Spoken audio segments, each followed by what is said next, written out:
ഇത് കണ്ടോ, ഇന്നത്തെ ഈവനിങ് സ്നാക്ക് ഇലയടയാണേ. നല്ല വാഴയില കിട്ടിയേ. അപ്പോൾ ഞാൻ വിചാരിച്ചു ഇലയട ഉണ്ടാക്കാമെന്നേ. അങ്ങനെ ഗോതമ്പ് പൊടി 2 കപ്പ് എടുത്തിട്ടുണ്ട്. അത് നന്നായിട്ടൊന്ന് സോഫ്റ്റായിട്ട് കുഴച്ചെടുത്തിട്ടുണ്ടേ. അതിലേക്ക് ഇത്തിരി വെളിച്ചെണ്ണയോട് ഞാൻ ചേർത്ത് കൊടുത്തായിരുന്നു. അപ്പോൾ നല്ല സോഫ്റ്റായിട്ട് കിട്ടിയേ. അങ്ങനെ അതിന് ശേഷം ഞാനത് ഇലയിലേക്കൊന്ന് തിന്നായിട്ട് പരത്തി കൊടുത്തു. അതിന് ശേഷം ശർക്കരയും തേങ്ങയും ഏലക്കപ്പൊടിയും എല്ലാം കൂടെ മിക്സ് ചെയ്ത ആ മിക്സ് അടയിലേക്ക് വെച്ച് അതൊന്ന് മടക്കിയെടുക്കാമേ. അതിന് ശേഷം ഇതൊന്ന് സ്റ്റീം ചെയ്തെടുക്കുന്നുണ്ടേ. അങ്ങനെ നമ്മുടെ ഇലയട ഇവിടെ റെഡിയായി വന്നിട്ടുണ്ടേ.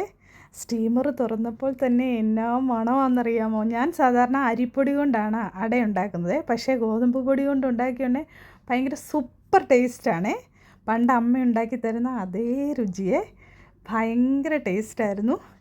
അങ്ങനെ ഇന്നത്തെ ഈവനിങ് സ്നാക്ക് സൂപ്പറാണേ. വീഡിയോ ഇഷ്ടപ്പെട്ടാൽ ലൈക്കും ഷെയറും ചെയ്യാൻ മറക്കല്ലേ. Thank you for watching.